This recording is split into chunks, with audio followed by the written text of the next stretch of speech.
Going through a breakup can be difficult and emotionally draining, but it's also an opportunity for growth and self-discovery.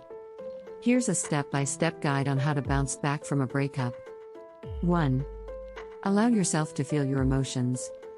Going through a breakup can bring up a range of emotions, such as sadness, anger, and frustration. It's important to allow yourself to feel these emotions and process them in a healthy way, rather than bottling them up or trying to suppress them. 2. Take care of yourself. During this time, it's important to take care of your physical and mental well-being. This can include eating well, getting enough sleep, and exercising. It's also important to engage in activities that bring you joy and make you feel good. 3. Surround yourself with supportive people. Spend time with friends and family who will support and uplift you during this difficult time. It's important to surround yourself with people who will listen to you, offer you a fresh perspective, and make you feel loved.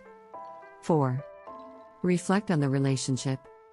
Take some time to reflect on the relationship, what worked and what didn't, and what you want to do differently in the future.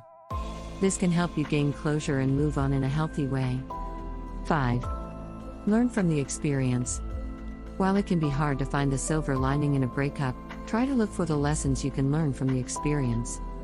This can help you grow as a person and make better choices in the future. 6. Give yourself time to heal.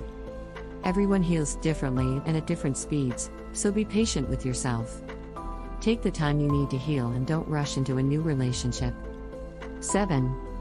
Take action to move forward. Once you have processed your emotions and allowed yourself time to heal, take action to move forward.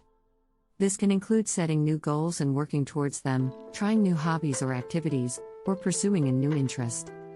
Summary: going through a breakup can be difficult, but it's also an opportunity for growth and self-discovery. By allowing yourself to feel your emotions, taking care of yourself, surrounding yourself with supportive people, reflecting on the relationship, learning from the experience, giving yourself time to heal and taking action to move forward, you can